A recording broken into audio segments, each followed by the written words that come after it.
question here is, what is the Arizona Cardinals going to do with Haason Reddick at this point?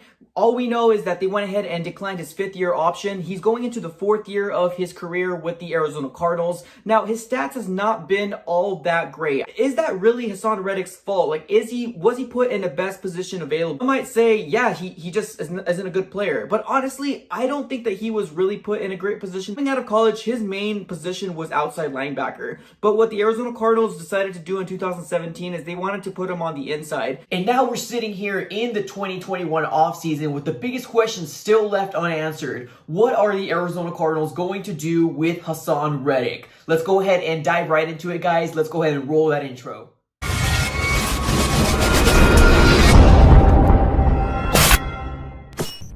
Guys, welcome back into another video of the Arizona Sports Fan. Thank you so very much for coming back in. I really do appreciate it. Now, in this video, I wanted to go ahead and specifically focus on Haason Reddick. Now, I remember making this video earlier last year, and I was really excited to see the progression and what's going to happen with Haason Reddick. I did not think that he was going to have such an explosive year coming into the 2020 season. Now, Haason Reddick, if you take a look at the stats, he has 43 solo tackles, 12.5 sacks, 6 forced fumbles, and I believe he's in the top 10 of the most sacks throughout the entirety of the NFL. Now, that to me is absolutely amazing. Now, if you guys don't already know, the Arizona Cardinals ended up declining his 5th-year option, and he is set to be a free agent this coming 2021 offseason. Now, I do want to go ahead and give one big shout out to Haason Reddick. He definitely played his way into getting a really nice contract this coming 2021 offseason, whether it's with the Arizona Cardinals or whether it's going to be with another team. Now, I remember all the conversations that we were having, last offseason in the 2020 season. We were talking about, should we trade him, should we release him, all that different stuff. Now, after this season here, everybody and myself is singing a different tune. Now, obviously, I think all of us were in the same boat where we honestly did think that the Arizona Cardinals were misusing him and trying to put him on the inside and forcing him to become a player that he was not. Light bulb came on and they finally ended up putting him on the outside and he started flourishing. Now, if you take a look at his stats, like I said before, 12.5 sacks for the 2020 season. Absolutely amazing. Now, I know he had one game that he had like 5 sacks just throughout the entirety of the game. So that was really cool for him to experience something like that. He definitely went ahead and broke some records for the Arizona Cardinals franchise. So definitely really awesome and all that different stuff going along. Now, I think the obvious choices here is what we can do with Haason Reddick is either going to be franchise tag him or go ahead and sign him to a multi-year deal. Now, one of the things with franchise tagging, I know a lot of players don't like that, specifically because they're looking for a long-term deal, more for a security blanket for, themselves as well as their family. Now, I don't know if that's going to be the same thing with Haason Reddick. It probably is. But franchise tagging probably might be the safest bet for the Arizona Cardinals organization. This is going to be under the circumstances that we can afford franchise tagging another outside linebacker. That's going to be the concerning part. Now, I was looking at the cap room that we have for the Arizona Cardinals coming into the 2021 season.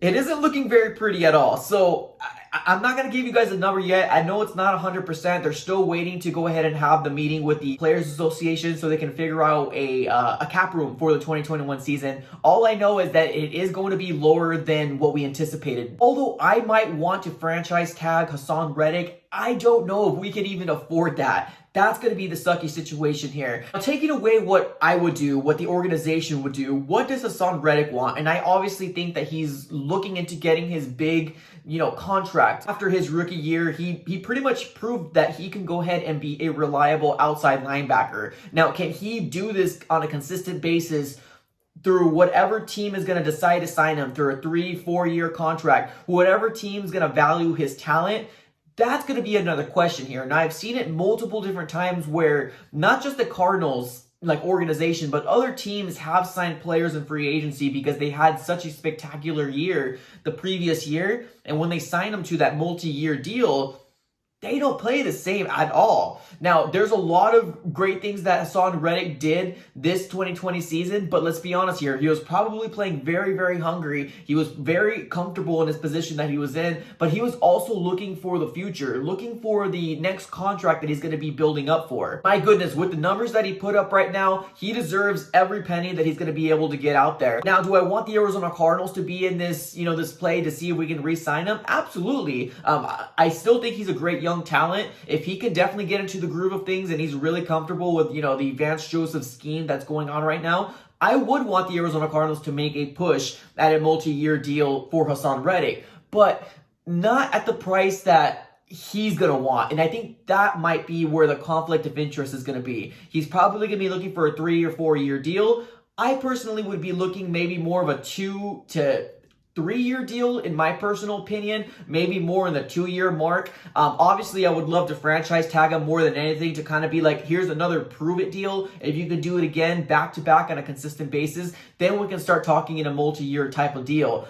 I would love the franchise tag personally a heck of a lot more, but it just really depends. Can we afford to do that as a Cardinals organization? But let me know what you guys think here. I think it's very, very valuable to figure out what you guys think is going to have to happen here, because I honestly think that from what we were last year with Haason Reddick's career to now, it's completely night and day. Haason Reddick has really, really played to the caliber that he wants to get paid, and rightfully so, man. These players put their body, their heart, and soul out every single Sunday, Thursdays, and Mondays, all to go ahead and get that big payday. But I really do hope it's not all about the payday for Haason Reddick and whatever team he decides to go to, or if he stays with the Arizona Cardinals, he continues that passion, continues the way he was playing in the 2020 season, because who knows what type of other records that he might break going forward. He's barely 26 years old right now, so there's so much opportunity for him to go ahead and continue to be a dominant force on the outside. Let's go ahead and see what's going to happen with Haason Reddick and the Arizona Cardinals, guys. This is going to be a story I'm going to follow very, very closely, and once I hear some information, I'll definitely go ahead and bring it out to you guys. But that's all I got for this episode, guys. Thank you so very much for watching, and I am out. Thank you so very much.